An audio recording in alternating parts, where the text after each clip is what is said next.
ಸ್ನೇಹಿತರೆ, ನಾವು ಇವತ್ತು ನೋಡ್ತಿರೋ ಸಿನಿಮಾ 2024ರಲ್ಲಿ ರಿಲೀಸ್ ಆಗಿರುವಂಥ ಮಂಗಳವಾರಂ ಸಿನಿಮಾ.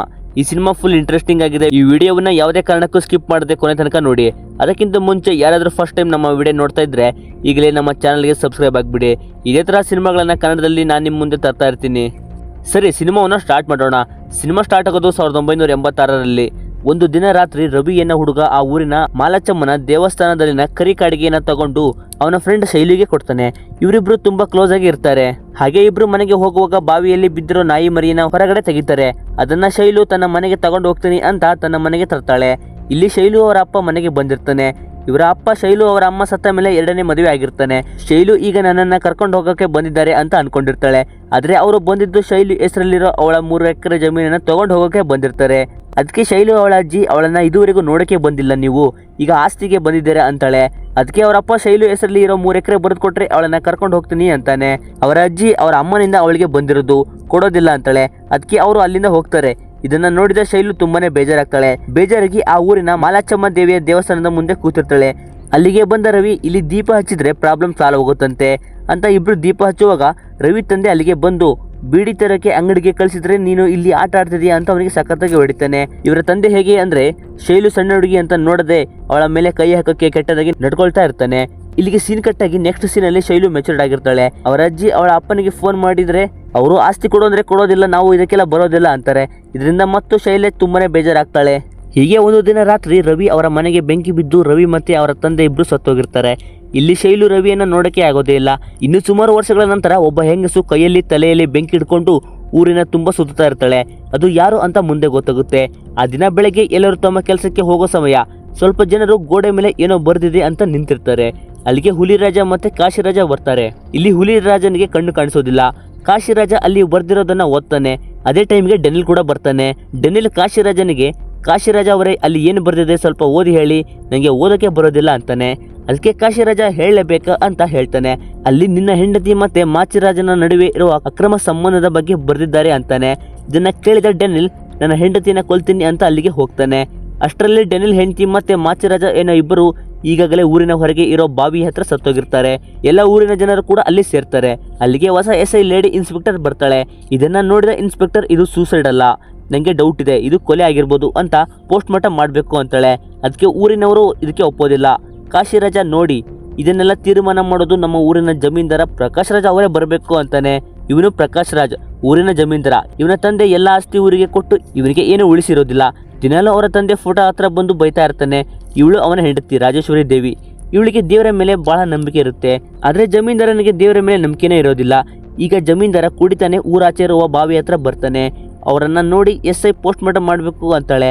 ಅದಕ್ಕೆ ಪ್ರಕಾಶ್ ರಾಜು, ಇದುವರೆಗೂ ನಮ್ಮ ಊರಲ್ಲಿ ಈ ತರ ಯಾವುದೇ ಸಾವು ಆಗಿಲ್ಲ, ಇವರು ಗೋಡೆ ಮೇಲೆ ಬರ್ದಿದ್ದಕ್ಕೆ ಇವರಿಬ್ರು ಸೂಸೈಡ್ ಮಾಡ್ಕೊಂಡು ಸತ್ತಿದ್ದಾರೆ, ಇದನ್ನೇ ಬರ್ಕೋ ಅಂತ ಹೇಳಿ ಹೋಗ್ತಾನೆ. ಇಲ್ಲಿಗೆ ಸೀನ್ ಕಟ್ಟಾಗಿ ನೆಕ್ಸ್ಟ್ ಸೀನ್ ಅಲ್ಲಿ ಕೇಶಿರಾಜ ನಾಗಮಣಿ ಅವಳ ಅಂಗಡಿ ಹತ್ರ ಕೂತ್ಕೊಂಡು ಅವಳಿಗೆ ದುಡ್ಡು ತೋರಿಸಿ ಹಾಗೆ ಕುಚಷ್ಟೆ ಮಾಡ್ತಾ ಇರ್ತಾನೆ. ಇನ್ನು ಇವನು ಅವರಿನ ಡಾಕ್ಟರ್. ಇವನ ಬಗ್ಗೆ ಊರವರಲ್ಲಿ ತುಂಬಾ ಕೆಟ್ಟ ಅಭಿಪ್ರಾಯ ಇರುತ್ತೆ. ಇನ್ನು ಇವನ ಹೆಸರು ನಾನಿ. ಗುರ್ಜಾನ್ ತಂಗಿಯನ್ನ ಲವ್ ಮಾಡ್ತಾ ಇರ್ತಾನೆ. ಇಬ್ರು ಮದುವೆ ಆಗ್ಬೇಕು ಅಂತ ಇರ್ತಾನೆ. ಇವನೇ ಅವಳ ಅಣ್ಣ ಗುರ್ಜಾ. ನೆಕ್ಸ್ಟ್ ಸೀನಲ್ಲಿ ಗೋವಿಂದ ಎನ್ನೋ ವ್ಯಕ್ತಿಯ ಮಗಳು ಮೆಚೂರ್ಡ್ ಆಗಿರ್ತಾಳೆ. ಆ ಫಂಕ್ಷನ್ಗೆ ಎಲ್ಲ ಊರಿನ ಜನರು ಬಂದಿರ್ತಾರೆ. ಗುರ್ಜಾ ಮತ್ತೆ ಊರಿನ ಜನರು ಕೂತಿರುವಾಗ ಗುರ್ಜಾ ಆ ಗೋಡೆ ಮೇಲೆ ಬರ್ದಿರೋದು ಈ ವಾಸುನೆ ಅಂತ ಹೇಳ್ತಾನೆ. ಅದಕ್ಕೆ ನಾನಿ ಅವರ ಅಣ್ಣ ವಾಸುವಿನಿಗೆ ಇದನ್ನೆಲ್ಲ ಹೇಳ್ತಾನೆ. ವಾಸು ಇವನೇ ಊರಿನ ಫೋಟೋಗ್ರಾಫರ್ ಆಗಿರ್ತಾನೆ. ವಾಸು ಇದನ್ನೆಲ್ಲ ಕೇಳಿ ಸೀದಾ ಹೋಗಿ ಗುರ್ಜಾಗೆ ಹೊಡಿತಾನೆ. ಇದರಿಂದ ಅಲ್ಲಿ ಊಟ ಮಾಡ್ತಿರೋ ಒಬ್ಬೊಬ್ಬರು ಕೂಡ ಹೊಡೆದಾಡಕ್ಕೆ ಸ್ಟಾರ್ಟ್ ಮಾಡ್ತಾರೆ. ಗೋವಿಂದ ಅವರಿಗೆ ಬೈದು ಕಳಿಸ್ತಾನೆ. ಇಲ್ಲಿಗೆ ಸೀನ್ ಕಟ್ಟಾಗಿ ನೆಕ್ಸ್ಟ್ ಸೀನಲ್ಲಿ ಊರಿನ ಮಾಲಾಚಮ್ಮ ದೇವಸ್ಥಾನದ ಪೂಜಾರಿ ಇನ್ನೇನು ಊರಿನ ಜಾತ್ರೆ ಬರ್ತಿದೆ ಅಂತಾನೆ. ಅದಕ್ಕೆ ಅಲ್ಲಿರುವ ಹೆಂಗಸು ಜಮೀನ್ದಾರನ ಹತ್ತಿರ ಹೋಗ್ಬೋದಲ್ವಾ ಅಂತಾಳೆ. ನೆಕ್ಸ್ಟ್ ಡೇ ಪೂಜಾರಿ ಜಮೀನ್ದಾರ ಪ್ರಕಾಶ್ ರಾಜ್ ಬಳಿ ಹೋಗ್ತಾನೆ. ಗೌಡ್ರೆ, ಊರಿನ ಜಾತ್ರೆ ಹತ್ರ ಬರ್ತಿದೆ, ಊರಿನ ದೊಡ್ಡವರು ನೀವೇ ತಾನೆ, ಏನಾದರೂ ಸಹಾಯ ಮಾಡಬೇಕು ಅಂತಾನೆ. ಅದಕ್ಕೆ ಜಮೀನ್ದಾರ, ಜಾತ್ರೆ ಅಂತ ಹೇಳಿ ದೇವಸ್ಥಾನಕ್ಕೆ ಪ್ರತಿ ವರ್ಷ ಬಣ್ಣ ಹಚ್ತೀರಾ, ನನ್ನ ಬಂಗ್ಲೆ ನೋಡು, ಬಣ್ಣ ಹಚ್ಚದೆ ಸುಮಾರು ವರ್ಷ ಆಯ್ತು, ಇನ್ನೊಮ್ಮೆ ದುಡ್ಡು ಅಂತ ಇಲ್ಲಿಗೆ ಬಂದ್ರೆ ನಿನ್ನ ಸುಟ್ಟು ಹಾಕ್ತೀನಿ ಅಂತಾನೆ. ಆಗ ಜಮೀನ್ದಾರ ಹೆಂಡತಿ ಅವನನ್ನ ಕರೆದು ಜಾತ್ರೆಗೆ ಹಣ ಕೊಡ್ತಾಳೆ. ಇನ್ನೇನಾದ್ರೂ ಬೇಕಿದ್ರೆ ನನ್ನನ್ನ ಕೇಳು ಅಂತಾಳೆ. ಪೂಜಾರಿ ಖುಷಿಯಾಗಿ ಆ ದೇವಿನೇ ನಿನ್ನ ರೂಪದಲ್ಲಿ ಇದ್ದಾಳೆ ಅಂತ ಹೇಳಿ ಹೋಗ್ತಾನೆ. ನೆಕ್ಸ್ಟ್ ಸೀನಲ್ಲಿ SI ಗಾಡಿಯಲ್ಲಿ ಹೋಗ್ತಿರುವಾಗ ಯಾರೋ ಬಾಳೆ ತೋಟದ ಹತ್ತಿರ ವಿಚಿತ್ರ ಮಾಸ್ಕ್ ಹಾಕೊಂಡು ನಿಂತಿರೋದನ್ನ ನೋಡ್ತಾಳೆ. ಕೆಳಗಿಳಿದು ನೋಡಿದ್ರೆ ಅಲ್ಲಿ ಏನು ಇರೋದಿಲ್ಲ. ಇದನ್ನ ನೋಡಿದ SI, ಇಲ್ಲ ಇಲ್ಲಿ ಏನೋ ನಡೀತಾ ಇದೆ ಅಂತ ಅನ್ಕೊಂತಾಳೆ. ನೆಕ್ಸ್ಟ್ ಮಂಗಳವಾರ ಬರುತ್ತೆ, ಊರಿನ ಜಾತ್ರೆ ಕೂಡ ಬರುತ್ತೆ.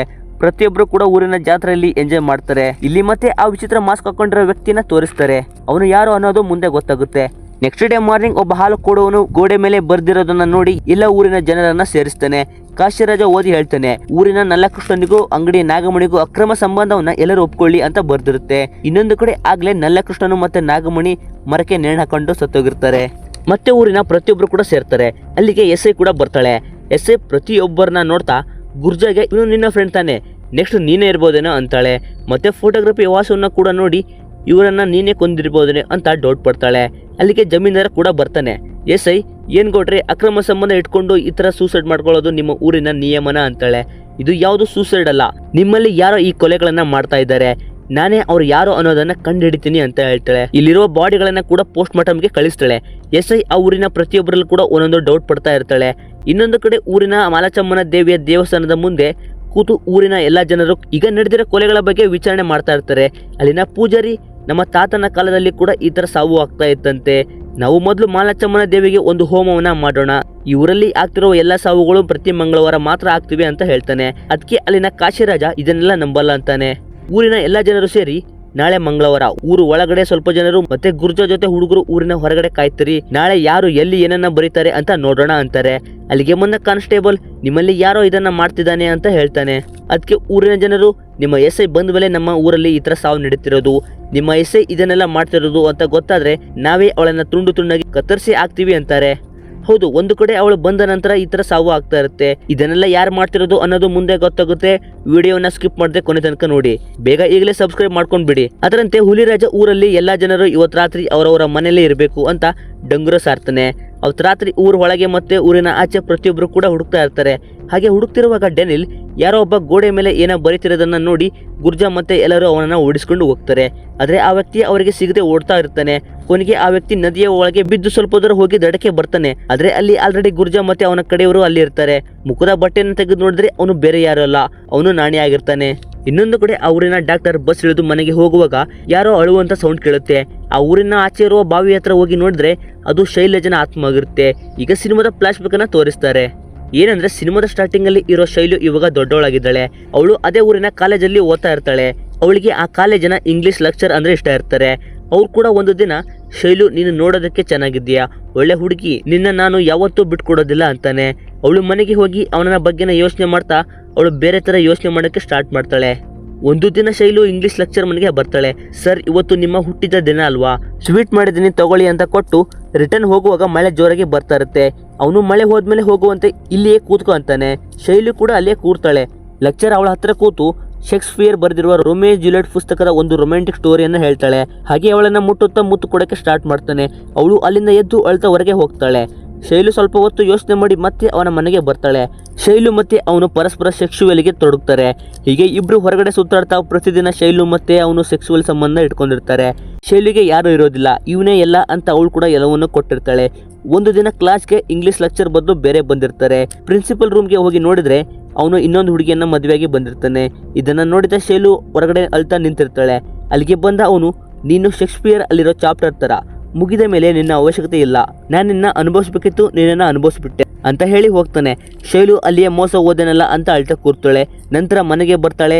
ಬಂದು ಅವ್ರ ಅಜ್ಜಿಯನ್ನ ನೋಡಿದ್ರೆ ಅವ್ರು ಕೂಡ ಡೆಡ್ ಆಗಿರ್ತಾರೆ. ಇಲ್ಲಿ ಇದನ್ನ ನೋಡಿ ಇನ್ನಷ್ಟು ಅಳ್ತಾಳೆ. ಅವ್ರ ಅಜ್ಜಿ ತೀರೋದ್ಮೇಲೆ ಅವಳಪ್ಪ ಅವಳ ಮನೆಗೆ ಬಂದಿರ್ತಾನೆ.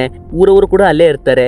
ನಿಮ್ಮ ಮಗಳನ್ನ ಕರ್ಕೊಂಡು ಹೋಗಿ, ಈಗ ಅವಳು ಒಬ್ಳೇ ಇರೋದು ಸರಿ ಇರೋದಿಲ್ಲ ಅಂತಾರೆ. ಅದಕ್ಕೆ ಅವಳಪ್ಪ ಅವಳ ಹೆಸರಲ್ಲಿರುವ 3 ಎಕರೆ ಜಮೀನನ್ನ ನಂಗೆ ಬರೆದು ಕೊಡ್ಲಿ, ನಾನೇ ಅವಳನ್ನ ಕರ್ಕೊಂಡೋಗಿ ಓದಿಸಿ ಮದುವೆ ಮಾಡಿ ಕೊಡ್ತೀನಿ ಅಂತಾಳೆ. ಇದಕ್ಕೆಲ್ಲ ಇದೇ ಸರಿಯಾದ ಸಮಯ ಅಂತಾನೆ. ಇದನ್ನೆಲ್ಲ ಕೇಳಿದ ಶೈಲು ಆಸ್ತಿ ಪತ್ರ ತಂದು ಅವ್ರ ಅಪ್ಪನ ಮೇಲೆ ಎಸೆದು ಇಲ್ಲಿಂದ ಮೊದಲು ತೊಲಗು, ಇನ್ನೊಮ್ಮೆ ಇಲ್ಲಿಗೆ ಬರ್ಬೇಡ ಅಂತ ಹೇಳ್ತಾಳೆ. ಅವರಪ್ಪ ಸರಿ, ನೀನ್ ಕೂಡ ಅನಾಥ ಶವವಾಗಿ ಸಾಯ್ತೀಯಾ ನೋಡು ಅಂತ ಹೇಳ್ತಾನೆ. ನಂತರದ ದಿನಗಳಲ್ಲಿ ಅವಳು ಮನೆಯಲ್ಲಿ ಅಳ್ತಾ ಇರೋದು, ಒಂಟಿಯಾಗೆ ಇರ್ತಾ ಇದ್ಲು. ಮತ್ತೆ ಆ ಇಂಗ್ಲಿಷ್ ಲೆಕ್ಚರ್ ಕೂಡ ಬಿಟ್ಟು ಹೋಗಿರೋದ್ರಿಂದ ಅವಳು ಪದೇ ಪದೇ ಅವನನ್ನ ನೆನಪು ಮಾಡ್ಕೊಂತ ಇರ್ತಿದ್ಲು. ಶೈಲು ಯಾವ ರೇಂಜಿಗೆ ಸೆಕ್ಸುವಲ್ಗೆ ಅಡಿಕ್ಟ್ ಆಗಿರ್ತಾಳೆ ಅಂದ್ರೆ ಅವಳಿಗೆ ಯಾರನ್ನ ಕಂಡ್ರು ಇಂಗ್ಲಿಷ್ ಲೆಕ್ಚರ್ ಅಂತ ಸೆಕ್ಸುವಲ್ಗೆ ಒಳಗಾಗಿರ್ತಾಳೆ. ಹಾಗೆ ಊರಿನ ಸ್ವಲ್ಪ ಜನರು ಮತ್ತೆ ತಾನು ಕೆಲಸ ಮಾಡೋ ಮಾಲೀಕನ ಹತ್ರ ಕೂಡ ಮಲ್ಕೊಂಡಿರ್ತಾಳೆ.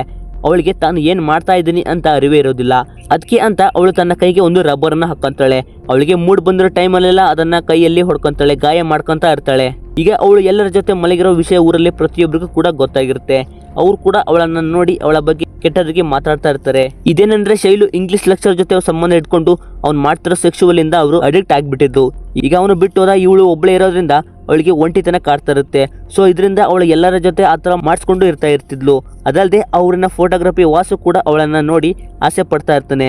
ಮತ್ತೆ ಅವಳಿಗೆ ಗಂಡಸರ ಸ್ಪರ್ಶ ಆದ್ರೆ ಸಾಕು ಅವಳಿಗೆ ಮನಸ್ಸಲ್ಲಿ ಬೇರೆ ಭಾವನೆನೇ ಬರ್ತಾ ಇರ್ತಿತ್ತು. ಸೊ ಅವಳು ಅದರಿಂದ ಹೊರಗಡೆ ಬರಲು ರಬ್ಬರ್ನಿಂದ ಕೈಗೆ ಗಾಯ ಮಾಡ್ಕೊಂತ ಇದ್ಲು. ಹೀಗೆ ಒಂದು ದಿನ ಅವಳ ಕೆಲಸ ಮಾಡೋ ಮಾಲೀಕ ಅವನ ಫ್ರೆಂಡ್ಸ್ ಅನ್ನ ಕರ್ಕೊಂಡು ಬಂದು ಇವರಿಗೆ ಸಂತೋಷ ಪಡಿಸು ಅಂತಾನೆ. ಅವಳು ಅಳ್ತಾ ಅವರಿಬ್ಬರಿಗೂ ಹೊಡೆದು ಮಾಲೀಕನಿಗೆ ಹೊಡಿತಾಳೆ. ಅವನು ಅವಳನ್ನ ಹೊಡೆದು ಕೆಲಸದಿಂದ ತೆಗೆದು ಹೊರಗಡೆ ಹಾಕ್ತಾನೆ. ಶೈಲು ಹಾಗೆ ಆಳ್ತಾ ಸಾಯೋದಕ್ಕೆ ಅಂತ ಹೋಗ್ತಾಳೆ, ಆದ್ರೆ ಸಾಯೋದಿಲ್ಲ. ಅವತ್ತು ರಾತ್ರಿನೇ ಅವಳು ತನ್ನ ಕಂಟ್ರೋಲ್ ಮೀರಬಾರ್ದು ಅಂತ ಅವಳು ತನ್ನ ಮನೆ ಹತ್ರ ಒಬ್ಬನನ್ನ ಕರೆಸ್ಕೊಂಡು ಚಾಟಿಯಿಂದ ಅವಳಿಗೆ ಹೊಡೆಯೋಕೆ ಹೇಳ್ತಾಳೆ. ಅವನು ಕೂಡ ಸರಿಗೆ ಹೊಡಿತಾನೆ. ಈ ಚಾಟಿಯ ಹೊಡೆತದಿಂದ ಗಾಯದಿಂದ ಅವಳು ತನ್ನನ್ನ ಮರೆಯೋಕೆ ಆಗೋಲ್ಲ ಅಂತ ಅನ್ಕೊಂಡಿರ್ತಾಳೆ. ಇನ್ನು ನೆಕ್ಸ್ಟ್ ನಲ್ಲಿ ಒಬ್ಬೊಬ್ಬಳೆ ತಿರುಗ್ತಾ ಅವಳು ಮೂಡ್ ಬಂದ್ರು ಕೂಡ ಕಂಟ್ರೋಲ್ ಮಾಡ್ಕೊಂಡು ಇರ್ತಾಳೆ. ಆದ್ರೆ ಕೆಲವು ದಿನ ನಂತರ ಅವಳ ಕಣ್ಣಿಗೆ ಕಾಣೋ ಎಲ್ಲರ ಜೊತೆಗೂ ಸೆಕ್ಸುವಲ್ ಅಫೇರ್ ನ ಇಟ್ಕೊಂಡಿರ್ತಾಳೆ. ಇದನ್ನ ಊರಿನ ಎಲ್ಲ ಜನರು ಕೂಡ ನೋಡಿರ್ತಾರೆ. ಒಂದು ದಿನ ಊರಿನ ಜನರು ಇದನ್ನ ಜಮೀನ್ದಾರನ ಹತ್ತಿರ ಹೇಳ್ತಾರೆ. ಜಮೀನ್ದಾರ ಅವಳನ್ನ ಅವನ ಹತ್ತಿರ ಕರ್ಕೊಂಡು ಬರೋಕೆ ಹೇಳ್ತಾನೆ. ಊರಿನ ಜನರು ಕೂಡ ಹೋಗಿ ಅವಳನ್ನ ಕತ್ತಿಡ್ಕೊಂಡು ಜಮೀನ್ದಾರ ಪ್ರಕಾಶ್ ರಾಜ್ ಬಳಿ ಕರ್ಕೊಂಡು ಬರ್ತಾರೆ. ಜಮೀನ್ದಾರ ಊರು ಅಂದ್ರೆ ನಿಯಮ ಕುಟುಂಬ ಅನ್ನೋದು ಇರುತ್ತೆ. ನೀನು ಇಷ್ಟ ಬಂದ ಹಾಗೆ ಎಲ್ಲರ ಹತ್ರ ಮಲಗೋದಕ್ಕೆ ಆಗೋದಿಲ್ಲ. ಇವಳನ್ನ ಊರಿಂದ ಗಡಿಪಾರು ಮಾಡಕ್ಕೆ ಹೇಳ್ತಾನೆ. ಊರಿನ ಜನ ಎಲ್ಲರೂ ಸೇರಿ ಅವಳನ್ನ ಹೊಡೆದು ಕಲ್ಲಿನಿಂದ ಹೊಡೆದು ಊರಿಂದ ಹೊರಗಡೆ ಹಾಕ್ತಾರೆ. ಅದ್ರ ನೆಕ್ಸ್ಟ್ ಡೇ ಶೈಲು ಊರಿನ ಆಚೆ ಇರೋ ಬಾವಿಲಿ ಬಿದ್ದು ಸೂಸೈಡ್ ಮಾಡ್ಕೊಂಡಿರ್ತಾಳೆ. ಅಲ್ಲಿರುವ ಗೋವಿಂದ ಅನ್ನೋ ವ್ಯಕ್ತಿ ಚಟ್ಟ ರೆಡಿ ಮಾಡಿ ಅಂತಾನೆ. ಅದಕ್ಕೆ ಮಾಚಿರಾಜ ಅನ್ನೋ ವ್ಯಕ್ತಿ ಇವಳನ್ನ ಯಾರು ಎತ್ತಾರೆ ಇಲ್ಲೇ ಮೋರಿಲಿ ಹಾಕೋಣ ಅಂತಾನೆ. ಸೊ ಇದರಿಂದ ಶೈಲು ಸತ್ತೋಗಿರೋದ್ರಿಂದ ಎಲ್ಲ ಜನರು ಶೈಲು ಆತ್ಮನೇ ಇದನ್ನ ಮಾಡ್ತಿದೆ ಅಂತ ನಂಬಿರ್ತಾರೆ. ಇನ್ನು ಫ್ಲಾಶ್ ಬ್ಯಾಕ್ ಮುಗಿದು ಪ್ರೆಸೆಂಟ್ ಅಲ್ಲಿ ತೋರಿಸ್ತಾರೆ. ಈಗ ಪೊಲೀಸರು ನಾಣಿಯನ್ನ ಅರೆಸ್ಟ್ ಮಾಡಿರ್ತಾರೆ. ನಾಣಿ ಎಸ್ಐಗೆ, ಮೇಡಮ್ ನಾನು ಯಾರನ್ನ ಕೊಂದಿಲ್ಲ, ಆ ವ್ಯಕ್ತಿ ನಾನಲ್ಲ.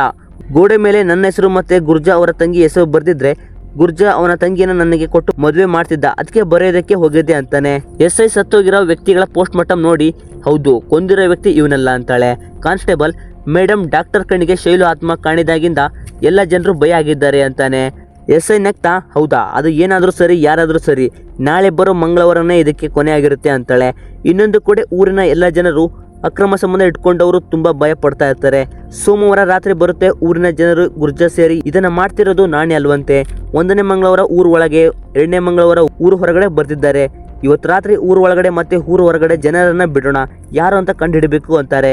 ಅವತ್ತು ರಾತ್ರಿ ಪ್ರತಿಯೊಬ್ರು ಕೂಡ ಒಂದೊಂದು ಕಡೆ ಗುಂಪು ಗುಂಪಾಗಿ ಊರಿನ ಒಳಗಡೆ ಮತ್ತೆ ಊರಿನ ಹೊರಗಡೆ ಹೋಗ್ತಾರೆ. ಇಲ್ಲಿ ಅವತ್ತು ರಾತ್ರಿ ಒಬ್ಬ ಹೆಂಗಸು ಕೈ ಮೇಲೆ ತಲೆ ಮೇಲೆ ಬೆಂಕಿ ಇಟ್ಕೊಂಡು ಹೋಗ್ತಾ ಇರ್ತಾಳೆ. ಒಬ್ಬ ವ್ಯಕ್ತಿ ಆ ಹೆಂಗಸನ್ನ ನೋಡಿ ಹೆದರಿ ಓಡಿ ಹೋಗಿ ಮಾಲಚಮ್ಮನ ದೇವಿ ರೂಪ ಅಂತ ಜನರಿಗೆ ಹೇಳಿದ್ರೆ ಗುರ್ಜಾ 3 ಹೊತ್ತು ದೇವರ ನಂಬಿಕೆ ಇದ್ರೆ ಹೀಗೆ ಆಗೋದು ಅಂತ ಬೈದ್ ಕಳಿಸ್ತಾನೆ. ಇಲ್ಲಿ ಆ ಹೆಂಗಸು ಬೇರೆ ಯಾರು ಅಲ್ಲ, ಪೂಜಾರಿಯ ಜೊತೆ ಇರುವ ಹೆಂಗಸಾಗಿರ್ತಾಳೆ. ಏನಂದ್ರೆ ಪ್ರತಿ ಮಂಗಳವಾರ ಬೆಳಗ್ಗೆ ಯಾರಿಗೂ ಕಾಣಿಸ್ದ ಹಾಗೆ ಅಗ್ನಿ ಪ್ರದಕ್ಷಿಣೆ ಮಾಡಿ ಹೊಳೆಯಲ್ಲಿ ಹಾಕೋದು ಅವರ ಹಿಂದಿನಿಂದ ಬಂದ ಪದ್ಧತಿಯಾಗಿರುತ್ತೆ. ಹಾಗೆ ಜನರು ಹೋಗ್ತಿರುವಾಗ ಯಾರೋ ಗೋಡೆ ಮೇಲೆ ಬರ್ದಿದ್ದಾರೆ ಅಂತ ಕೂಗ್ತಾರೆ. ಅಲ್ಲಿಗೆ ಹೋದ್ರೆ ಡೆನಿಲ್ ಆ ಗೋಡೆ ಮುಂದೆ ನಿಂತಿರ್ತಾನೆ. ಅಲ್ಲಿಗೆ ಬಂದ ಗುರ್ಜಾ ಮತ್ತೆ ಜನರು ಅದನ್ನ ನೋಡಿದ್ರೆ ಅಲ್ಲಿ ಹುಲಿ ರಾಜನ ಬಗ್ಗೆ ತಮಾಷೆ ಪದಗಳು ಬರ್ದಿರುತ್ತೆ.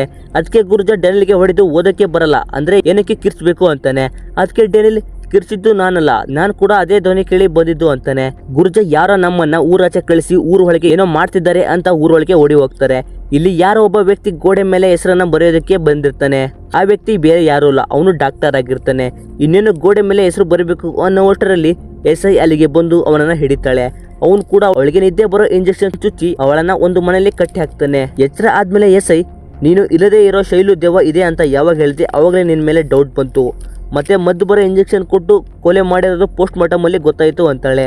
ಇದನ್ನೆಲ್ಲ ಯಾವ ನಿಲ್ಲಿಸ್ತೀಯಾ ಅಂತಾಳೆ. ಅದಕ್ಕೆ ಡಾಕ್ಟರ್, ಇದೆಲ್ಲ ಶೈಲಿಗೋಸ್ಕರ ಮಾಡ್ತಿರೋದು ಅಂತಾನೆ. ಅದಕ್ಕೆ ಎಸ್ಐ ಶೈಲುಗಳನ್ನ ಊರಿಂದ ಆಚೆ ಆಗಿದ್ದಕ್ಕೆ ನಿನ್ನ ಅವಳ ನಡುವೆ ಸಂಬಂಧ ನಿಂತೋಯ್ತು ಅಂತಾನೆ ಈ ಸೇಡ್ ತಿಳಿಸ್ಕೊಳ್ತಿದೆಯಾ ಅಂತಾಳೆ. ನಿನ್ ಬಗ್ಗೆ ಶೈಲು ಬಗ್ಗೆ ಊರಲ್ಲಿ ಎಲ್ಲ ಹೇಳಿದ್ರು ಅಂತಾಳೆ. ಅದಕ್ಕೆ ಡಾಕ್ಟರ್, ಇನ್ನೊಂದು ಮಾತಾಡಿದ್ರೆ ಸಾಯಿಸ್ಬಿಡ್ತೀನಿ, ಊರಲ್ಲಿ ಇರೋ ಶೈಲಿನೇ ಬೇರೆ, ಒಬ್ಬ ಡಾಕ್ಟರ್ ಆಗಿ ನನ್ನ ಹತ್ರ ಇರೋ ಶೈಲಿನೇ ಬೇರೆ ಅಂತಾನೆ. ಈಗ ಮತ್ತೆ ಒಂದು ಸ್ಮಾಲ್ ಫ್ಲಾಶ್ ಬ್ಯಾಕ್ ಅನ್ನ ತೋರಿಸ್ತಾರೆ. ಒಂದು ದಿನ ಸುಮಾರು ಜನರು ಅವಳ ಮೇಲೆ ಸೆಕ್ಸುವಲ್ ಯೂಸ್ ಮಾಡ್ಕೊಂಡು ಅವಳನ್ನ ಹಾಗೆ ಬಿಟ್ಟು ಹೋಗಿರ್ತಾರೆ. ಇದನ್ನ ನೋಡಿದ ಡಾಕ್ಟರ್ ಅವಳನ್ನ ಆಸ್ಪತ್ರೆಗೆ ಕರ್ಕೊಂಡು ಬಂದು ಅವಳಿಗೆ ಟ್ರೀಟ್ಮೆಂಟ್ ಕೊಡ್ತಾನೆ. ಅವಳು ತನ್ನ ಸಮಸ್ಯೆ ಬಗ್ಗೆ ಹೇಳ್ಕೊಂತಾಳೆ. ಡಾಕ್ಟರ್ ಅವಳ ಬ್ಲಡ್ ಚೆಕ್ ಮಾಡ್ಕೊಂಡು ಒಬ್ಬ ಹೈಯರ್ ಡಾಕ್ಟರ್ ಹತ್ರ ಹೋಗ್ತಾನೆ. ಅವರು ಡಾಕ್ಟರ್ಗೆ ಅವಳಿಗೆ ಕಾಯಿಲೆ ಅನ್ನೋದು ಯಾವುದೂ ಇಲ್ಲ, ಇದು ಹೈಯರ್ ಸೆಕ್ಸುವಲ್ ಡಿಸ್ಆರ್ಡರ್ ಅಂತಾರೆ. ಅಂದ್ರೆ ಅವಳು ಕಂಪ್ಲೀಟ್ ಆಗಿ ಸೆಕ್ಸುವಲ್ಗೆ ಅಡಿಕ್ಟ್ ಆಗಿದ್ದಾಳೆ. ಬಲವಂತವಾಗಿ ಅವಳ ದೇಹ ಅದನ್ನ ಬಯಸ್ತಾ ಇರುತ್ತೆ. ಹುಡುಗಿರಲ್ಲಿ ನಾರ್ಮಲ್ ಆಗಿ ಇರೋ ಸೆಕ್ಸುವಲ್ ಹಾರ್ಮೋನ್ಗಿಂತ ಇವಳಿಗೆ 10% ಜಾಸ್ತಿ ಹಾರ್ಮೋನ್ ರಿಲೀಸ್ ಆಗ್ತಿದೆ ಅಂತಾಳೆ. ಇದಕ್ಕೆ ಕಾರಣ ಅವಳಿಗೆ ಕಾಡ್ತಿರೋ ಒಂಟಿತನ, ಹಾರ್ಮೋನ್ ಇಂಬ್ಯಾಲೆನ್ಸ್ ಮತ್ತೆ ಮಾನಸಿಕ ಒತ್ತಡ, ಇದೇ ಇದರ ರೀಸನ್ ಅಂತ ಹೇಳ್ತಾರೆ. ಇದಕ್ಕೆ ಔಷಧಿ ಏನಿಲ್ಲ, ಇವರಿಗೆ ಯಾರು ಇಲ್ಲ ಏನೋ ಒಂಟಿತನ ಹೋಗ್ಬೇಕು ಅಂತ ಹೇಳ್ತಾರೆ. ಇನ್ನೊಂದು ಕಡೆ ಡಾಕ್ಟರ್ ಮಗಳು ಕೂಡ ಸೂಸೈಡ್ ಮಾಡ್ಕೊಂಡು ಸತ್ತಿರ್ತಾಳೆ. ಶೈಲುಳನ್ನೇ ತನ್ನ ಮಗಳು ತರ ಟ್ರೀಟ್ ಮಾಡ್ತಾನೆ, ಹಾಗೆ ಕ್ಲೋಸ್ ಆಗಿ ಇರ್ತಾನೆ. ಒಂದು ದಿನ ಡಾಕ್ಟರ್ ಶೈಲುಗೆ ನಿನಗಂತ ಒಬ್ಬ ಕಾಯ್ತಾ ಇದ್ದಾನೆ ಅಂತ ಹೇಳ್ತಾನೆ. ಈಗ ಪ್ರೆಸೆಂಟ್ ಅಲ್ಲಿ ವಾಸುಗೆ ಆ ವಿಚಿತ್ರ ಮಾಸ್ಕ್ ಹಾಕೊಂಡಿರೋ ವ್ಯಕ್ತಿ ಕಾಣಿಸ್ತಾನೆ. ಅವರಿಬ್ರು ಫೈಟ್ ಮಾಡ್ತಾರೆ. ವಾಸು ಅವನಿಗೆ ಚಾಕುವಿನಿಂದ ಚುಸ್ತಾನೆ. ಕೊನೆಗೆ ಆ ವ್ಯಕ್ತಿ ತ್ರಿಶೂಲದಿಂದ ಅವನನ್ನ ಸಾಯಿಸ್ತಾನೆ. ಆ ವ್ಯಕ್ತಿ ಬೇರೆ ಯಾರು ಅಲ್ಲ, ಚಿಕ್ಕ ವಯಸ್ಸಿನಲ್ಲಿ ಶೈಲುಳ ಫ್ರೆಂಡು ರವಿ ಆಗಿರ್ತಾನೆ. ಏನಂದ್ರೆ ಚಿಕ್ಕ ವಯಸ್ಸಿನಲ್ಲಿ ರವಿ ಅಪ್ಪ ಶೈಲುಳ ಮೈ ಮೇಲೆ ಕೈ ಹಾಕಿ ಕೆಟ್ಟದಾಗಿ ನಡ್ಕೊಂಡಿರ್ತಾನೆ. ಅದನ್ನ ಕಂಡ ರವಿ ಅವತ್ತು ರಾತ್ರಿ ಅವನ ಅಪ್ಪನ ತಲೆ ಮೇಲೆ ಕಲ್ಲು ಹಾಕಿ ಮನೆಗೆ ಬೆಂಕಿ ಹಚ್ಚಿ ಓಡಿ ಹೋಗಿರ್ತಾನೆ. ಆಗ ಅವನ ಮುಖ ಕೂಡ ಸ್ವಲ್ಪ ಸುಟ್ಟು ಹೋಗಿರುತ್ತೆ. ಡಾಕ್ಟರ್ ಹೇಳಿದಂತೆ ರವಿನ ಕಂಡ ಶೈಲು ಇವನನ್ನ ನೋಡಿ ತುಂಬಾನೇ ಖುಷಿ ಪಡ್ತಾಳೆ. ರವಿ, ನಿನಗೆ ನಾನು ಇದ್ದೀನಿ, ಇಬ್ರು ಮದುವೆ ಆಗೋಣ, ಬೇರೆ ಜೀವನ ಶುರು ಮಾಡೋಣ ಅಂತ ನಾಳೆ ಮಾಲಚ್ಚಮ್ಮನ ದೇವಸ್ಥಾನದಲ್ಲಿ ಇಬ್ರು ಮದುವೆ ಆಗೋಣ ಅಂದಿರ್ತಾನೆ. ಈ ಹಿಂದೆ ತೋರಿಸಿದಂತೆ ಶೈಲು ಮನೆಯಲ್ಲಿ ಮದುವೆಗೆ ರೆಡಿ ಆಗ್ತಿರುವಾಗ ಊರಿನ ಜನರು ಅವಳ ಮನೆಗೆ ಬಂದು ನುಗ್ಗಿ ಅವಳನ್ನ ಜಮೀನ್ದಾರನ ಹತ್ರ ಕರ್ಕೊಂಡು ಹೋಗಿ ಹೊಡೆದು ಊರಿನ ಗಡಿಪಾರು ಮಾಡಿರ್ತಾರೆ. ಈಗ ಪ್ರೆಸೆಂಟ್ ಅಲ್ಲಿ ಎಸ್ಐ ಅದರಿಂದ ಅವಳ ಬಾವಿಗೆ ಬಿದ್ದು ಸೂಸೈಡ್ ಮಾಡ್ಕೊಂಡಲ್ಲ ಅಂತಾಳೆ. ಅದಕ್ಕೆ ಡಾಕ್ಟರ್, ಇಲ್ಲ ಅದು ಸೂಸೈಡ್ ಅಲ್ಲ, ಅದೊಂದು ಕೊಲೆ ಅಂತಾನೆ. ಏನಂದ್ರೆ ಈ ಹಿಂದೆ ಶೈಲುವನ್ನ ಊರಿನ ಜನರು ಸೆಕ್ಸುವಲ್ಗೆ ಫೋರ್ಸ್ ಮಾಡ್ತಾ ಓಡಿಸ್ಕೊಂಡು ಹೋಗ್ತಿರುವಾಗ ಊರಿನ ಹೊರಗಡೆ ಇರುವ ಒಂದು ಮನೆಗೆ ಹೋಗ್ತಾಳೆ. ಅಲ್ಲಿ ಜಮೀನ್ದಾರನ ಹೆಂಡತಿ ರಾಜೇಶ್ವರಿ ದೇವಿ ಮತ್ತೆ ವಾಸು ಇಬ್ರು ಸೆಕ್ಸುವಲ್ ಅನ್ನ ಮಾಡ್ತಾ ಇರ್ತಾರೆ. ಇದನ್ನ ಕಂಡ ಶೈಲು ಹೋಗ್ತಿರುವಾಗ ಏನೋ ಸೌಂಡ್ ಆಯ್ತು ಅಂತ ಜಮೀನ್ದಾರನ ಹೆಂಡತಿ ಅವಳನ್ನ ನೋಡಿರ್ತಾಳೆ.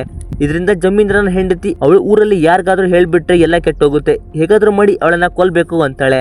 ಅವಳು ಸೇರಿದಂತೆ ವಾಸು ಮತ್ತೆ 4 ಜನರು ಸೇರಿ ಅವಳನ್ನ ಪ್ಲಾನ್ ಮಾಡಿ ಅವರ ಪ್ಲಾನ್ ಪ್ರಕಾರ ಜಮೀನ್ದಾರನಿಂದ ಊರಿನ ಆಚೆ ಗಡಿಪಾರು ಮಾಡ್ತಾರೆ.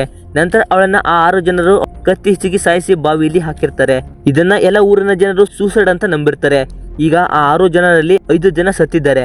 ಈಗ ಉಳಿದಿರೋದು ಆ ಜಮೀನ್ದಾರನ ಹೆಂಡತಿ ರಾಜೇಶ್ವರಿ ಅಂತ ಡಾಕ್ಟರ್ ಅವಳನ್ನ ಸಾಯಿಸ್ಬೇಕು ಅಂತ ಹೋಗ್ತಾನೆ. ಇನ್ನೊಂದು ಕಡೆ ಜಮೀನ್ದಾರನ ಹೆಂಡತಿ ಅವಳ ಗಂಡನಿಗೆ ಅವ್ರನ್ನೆಲ್ಲ ಕೊಂದಿರೋದು ಯಾರು ಅಂತ ಗೊತ್ತಾಯ್ತಾ ಅಂತ ಕೇಳ್ತಾಳೆ.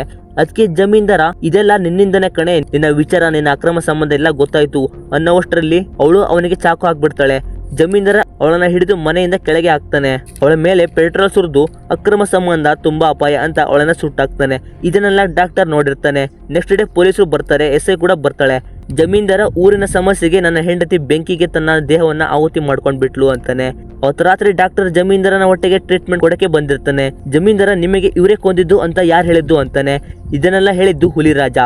ಇವನು ಕುರುಡ ಆಗಿರೋದಿಲ್ಲ, ಆದ್ರೆ ಎಲ್ಲರ ಹತ್ರ ಕುರುಡನ ತರ ನಾಟಕ ಮಾಡ್ತಾ ಬಂದಿರ್ತಾನೆ. ಅವತ್ತು ರಾತ್ರಿ ಬಾಳೆ ತೋಟದಲ್ಲಿ ಹುಲಿರಾಜ ಎಣ್ಣೆ ಕುಡಿತಿರುವಾಗ ಆ 6 ಜನ ಶೈಲುಳನ್ನ ಸಾಯಿಸೋದನ್ನ ಇವನು ನೋಡಿರ್ತಾನೆ. ಇದನ್ನ ರವಿಗೆ ಮತ್ತೆ ಡಾಕ್ಟರ್ಗೆ ಕೂಡ ಹೇಳಿರ್ತಾನೆ. ಈಗ ಆ 6 ಜನರು ಸತ್ತೋದ್ರು. ಸಿನಿಮಾದ ಕೊನೆಯಲ್ಲಿ ರವಿ ಶೈಲು ಬಿದ್ರ ಆ ಬಾವಿಗೆ ಬಿದ್ದು ಸತ್ತೋಗ್ಬಿಡ್ತಾನೆ. ಇಲ್ಲಿಗೆ ಸಿನಿಮಾ ಎಂಡ್ ಆಗುತ್ತೆ. ಸ್ನೇಹಿತರೆ, ಸಿನಿಮಾ ಹೇಗಿತ್ತು ಅನ್ನೋದನ್ನ ಕಾಮೆಂಟ್ ನಲ್ಲಿ ತಿಳಿಸಿ. ಮತ್ತೆ ನಿಮಗೆ ಇಷ್ಟವಾದ ಸಿನಿಮಾ ಯಾವುದು ಅಂತ ಹೇಳಿ, ಅದನ್ನ ಕೂಡ ಎಕ್ಸ್ಪ್ಲೇನ್ ಮಾಡೋಣ.